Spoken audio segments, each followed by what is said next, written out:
Hey there, my name's Nancy. Welcome back to Nancy's Homestyle Kitchen, where I share how to cook real food with simple ingredients and no pressure to be perfect. Next week is St. Patrick's Day, and to me, nothing says St. Patrick's Day like a pint of Guinness. Unfortunately, the area that I live in the United States, it is quite difficult to find Guinness on draft. So I'm gonna do the next best thing and turn this can of Guinness into a warm, hearty, and comforting Guinness and beef stew.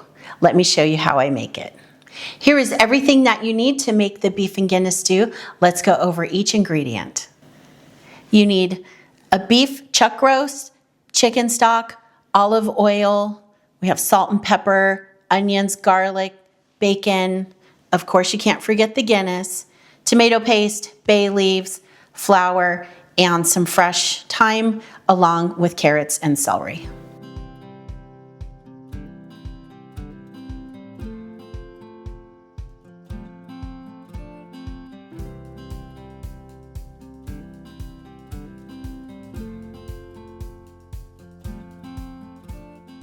Okay, so we are cooking everything in a Dutch oven, and then we'll be putting the Dutch oven into the oven to bake for a couple hours. So I have the oven preheated to 350 degrees. I'm gonna add 2 tablespoons of olive oil to the Dutch oven. And the first thing we're gonna do is saute the bacon.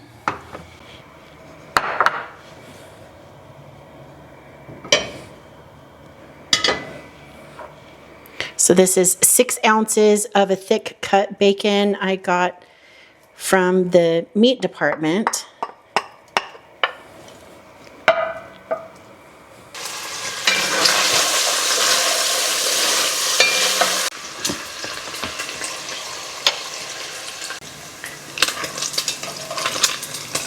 Now I want to remove the bacon to a bowl.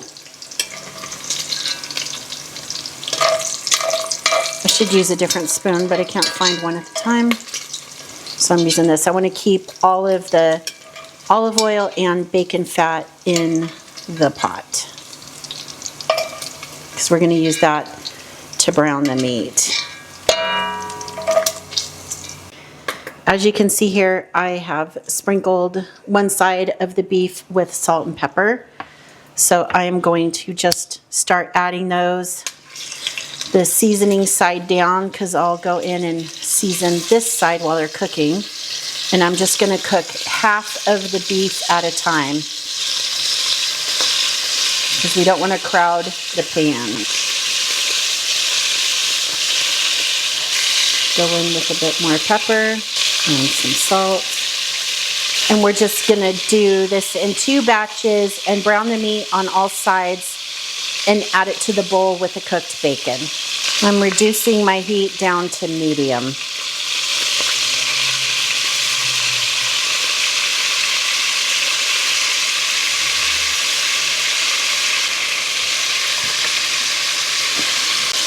So you can see I'm just moving them around just to get them browned on all sides.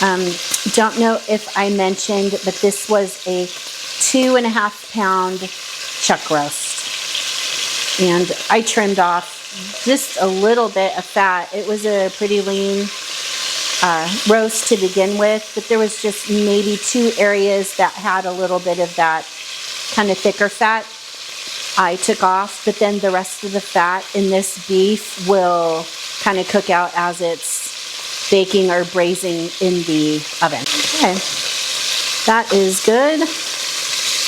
Let's put all these in the bowl with the bacon and the first round of beef that we seared.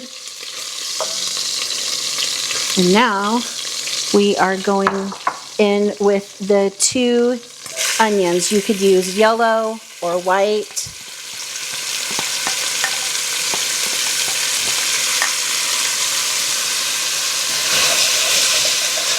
You see all those little bits in the bottom of the pan? That is where we are developing some really good flavor. So don't let that freak you out. You can see as the onions are releasing kind of the moisture, those bits that are on the bottom of the pan come up really easily.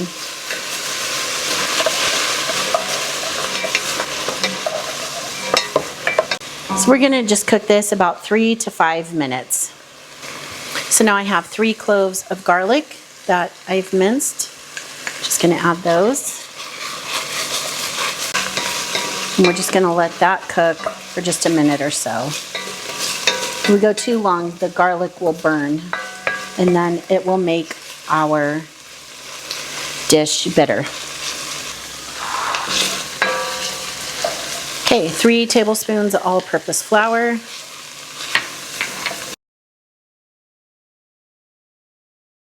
Okay, so unfortunately, my camera that was mounted above the stove overheated, so it left off right as I was adding 3 tablespoons of flour to the onions and garlic that I had sauteed. So all I did was just kind of saute that flour into the onions and garlic for about a minute to cook out the flour taste. I added 4 tablespoons of tomato paste in with the onions, garlic, and flour, and kind of cook that for another minute or so.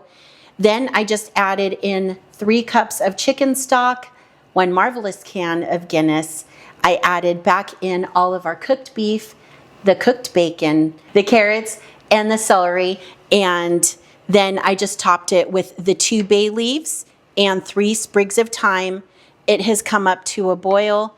You can see we have all of the meat and vegetables in here. Now that it's boiling, all I'm gonna do is put a lid on this, turn it off. I have the oven heated to 350 degrees. I'm just gonna put this entire Dutch oven into the oven, bake it at 350 for 1 hour, and then I'm gonna reduce it to 250 degrees and bake it for an additional 2 hours. So 3 hours later, straight out of the oven, we have the beef and Guinness stew. So I went ahead and made some mashed potatoes because it is great served over mashed potatoes. I will link the video to how I make my mashed potatoes in the description box. But as you can see, you could see all of the celery, the carrots, the beef, and just this luscious Guinness gravy.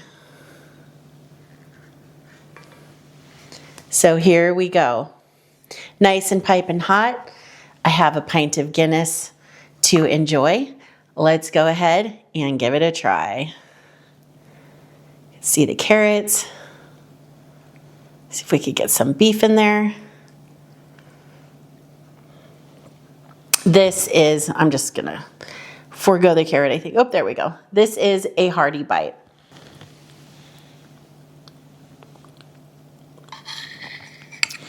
That meat is so tender. It just falls apart with your fork. The vegetables are tender.